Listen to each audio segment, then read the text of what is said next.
Hola amigos, bien o no, saludos desde Medellín y hoy poco más tarde, pero um, tema de hoy también otro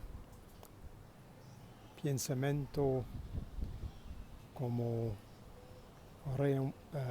reenfocar nuestros estudios y con un poco más energía.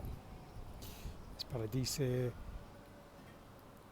pensamos en nuestras nuevas oraciones, nuestros nuevos diálogos y cómo podemos cambiar ellos para mejorar nuestra fluidez y amplificar nuestro vocabulario. Ese es el tema de hoy. So, hello again. So, thinking about it today is thinking of some ways we can re-energize our studies, think of new ways to bring some new energy into our dialogues, our conversations, and the phrases we want to use. Different ways to reimagine it. So in some ways, it's to think back to conversations you need to have or will need to have in the near future, and think of what's the best way I could have that conversation, and maybe see how many ways you could say that. See how much of your vocabulary you can use to express your thoughts in that imagined situation. Because that's going to stretch you quite a bit.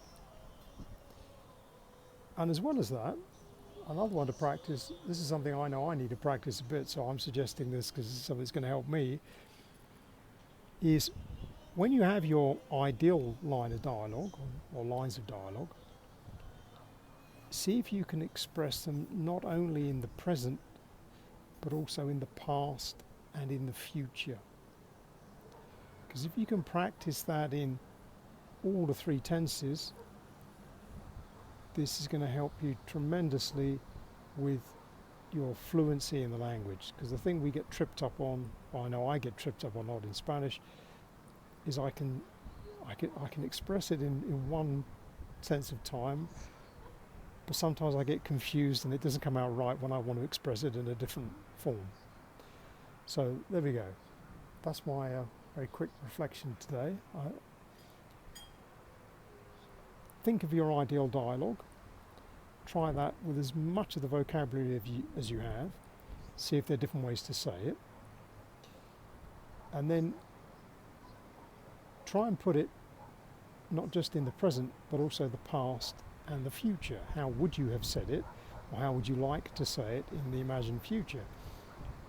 Because if you can start moving the words around to clearly express ideas or things that have happened in the past, or wishes for things you'd like to happen in the future, you get much more control over the language generally, and that really is going to help your fluency.